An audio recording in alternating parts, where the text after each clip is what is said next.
আসসালামু আলাইকুম। শিরোনামে আমন্ত্রণ জানাচ্ছি আমি মিতা মুস্তফা।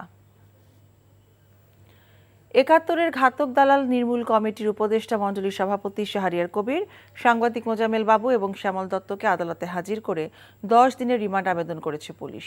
এর আগে গত রাতে শাহরিয়ার কবিরকে বনানীর তার নিজ বাসভবন থেকে গ্রেফতার করা হয়েছে বলে পুলিশের পক্ষ থেকে গণমাধ্যমকে জানানো হয়। শাহরিয়ার কবিরকে রাজধানীর তেজগাঁও থানায় দায়ের করা একটি হত্যা মামলায় গ্রেফতার দেখানো হয়েছে। আর রোববার রাতে ময়মনসিংহ সীমান্ত হয়ে ভারত পালিয়ে যাবার পথে সাংবাদিক মোজাম্মেল বাবু এবং শ্যামল দত্তকে আটক করে পুলিশ। পরে তাদেরকে ঢাকায় আনা হয়। ক্ষমতাচ্যুত স্বৈরাচারী প্রধানমন্ত্রী শেখ হাসিনা এবং তার বোন শেখ রেহানা সহ ৩৩০ জনকে আসামি করে সাভার মডেল থানায় আরও একটি মামলা দায়ের করা হয়েছে। এই নিয়ে শেখ হাসিনার বিরুদ্ধে সাভার থানাতেই হত্যা মামলা হলো ১৪টি। ছাত্র আন্দোলন চলাকালে আরিফুর রহমান রাসেল নামে এক ছাত্রদল নেতা পুলিশের গুলিতে নিহতের ঘটনায় আজ সকালে এই মামলাটি দায়ের করেন তার ভাই সাইদুর রহমান। নিহত রাসেল বরিশালের পশ্চিম কাউনিয়া মহল্লার খলিলুর রহমানের ছেলে। তিনি ছিলেন ঢাকা মহানগর ছাত্র দলের যুগ্ম আহ্বায়ক। পাশাপাশি ধানমন্ডির পপুলার ডায়াগনস্টিক সেন্টারের ফার্মেসিতে কাজ করতেন। ৫ই আগস্ট বিকেলে সাভার মডেল থানার অদূরে সাব রেজিস্ট্রার অফিসের সামনে ছাত্র জনতার সঙ্গে পুলিশের সংঘর্ষে গুলিবিদ্ধ হয়ে প্রাণ হারান তিনি।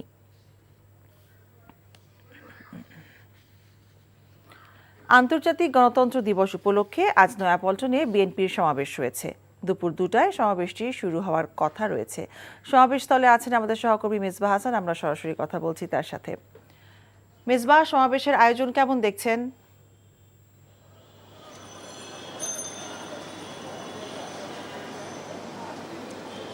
মিতা, সকাল থেকে আসলে গণতন্ত্র দিবস উপলক্ষে যে আয়োজন করা হয়েছে বিএনপির পক্ষ থেকে, সে সকাল থেকে কিন্তু মঞ্চ তৈরির কাজ ইতিমধ্যে প্রায় শেষের দিকে। আমরা দেখেছি প্রায় মঞ্চ তৈরির কাজ শেষ এবং এই সমাবেশে কিন্তু ঢাকার আশেপাশের জেলাগুলোতে এবং ঢাকা জেলার বিভিন্ন অংশ হিসাবে গেছে কিন্তু নেতাকর্মীরা যোগ দিবেন। এছাড়া গণতন্ত্র দিবস উপলক্ষে কিন্তু বিএনপির এবারের যে উদ্যোগ সেটি কিন্তু ঢাকার বাইরে কিন্তু প্রায় ৯টি মহানগরীতে তারা এই আয়োজনে করবে এবং ৯টি মহানগরীতে বিভিন্ন বিএনপির যে সিনিয়র নেতারা আছেন তারা কিন্তু প্রধান অতিথি হিসেবে সেখানে উপস্থিত থাকবেন। এবার অন্যান্য সমাবেশের ক্ষেত্রে আমরা যেটা দেখেছি যে আসলে নেতাকর্মীরা যখন সমাবেশের উদ্দেশ্যে আসেন ঢাকার বিভিন্ন অঞ্চল থেকে, সেই ভীতিটা না থাকার কারণে এবার বাস কিংবা যোগে ইতিমধ্যে কিন্তু ঢাকার মধ্যে প্রবেশ করতে শুরু করেছেন বিভিন্ন গাড়ি। আমরা আশেপাশে দেখেছি যে কয়েকটি গাড়ি এখানে এসেছেন, নেতাকর্মীর আশেপাশে কিছুটাও হলেও জড়ো হয়েছেন।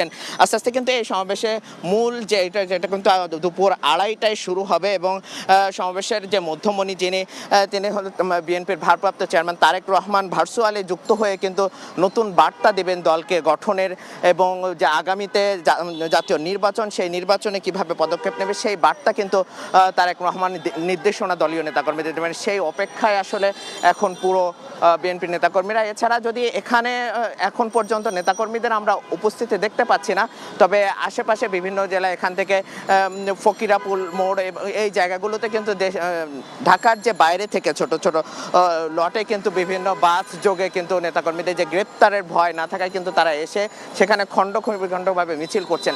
প্রস্তুতির কথা সার্বিক বিষয়ে যদি বলতে চাই, এখন পর্যন্ত মঞ্চ তৈরির কাজ শেষ, পুরোভাবেই শেষ করার প্রস্তুতি চলছে এবং বিকেল সর্বশেষ অপেক্ষা যে বিকেল ২:৩০টায় শুরু হবে এবং তারেক রহমান যে নির্দেশনা দেবেন সেই অধীর অপেক্ষায় এখন পুরো সমাবেশ জুড়ে।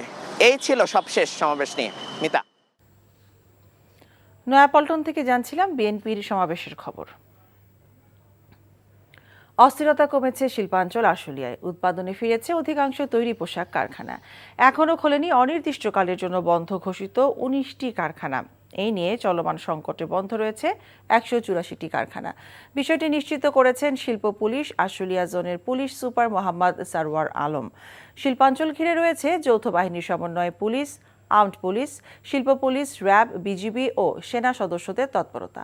পাশাপাশি শিল্পাঞ্চলে অস্থিতিশীলতার নেপথ্যে থাকা ইন্ধনদাতাদের বিষয়েও বাড়ানো হয়েছে গোয়েন্দা নজরদারি। যে কোনো ধরনের পরিস্থিতি মোকাবেলায় প্রস্তুত রাখা হয়েছে সেনাবাহিনীর কুইক রিঅ্যাকশন ফোর্স। শিরোনাম এটুকুই। এই খবরের ভিডিও সহ আপডেট জানতে ভিজিট করুন এনটিভি অনলাইন www.ntvbd.com। এছাড়াও এনটিভির জনপ্রিয় সব অনুষ্ঠান ও খবরের আপডেট জানতে ভিজিট করুন আমাদের ইউটিউব ও ভেরিফাইড ফেসবুক পেজ। 12টার মধ্যাহ্নের খবর দেখার আমন্ত্রণ রইল। সবাইকে ধন্যবাদ।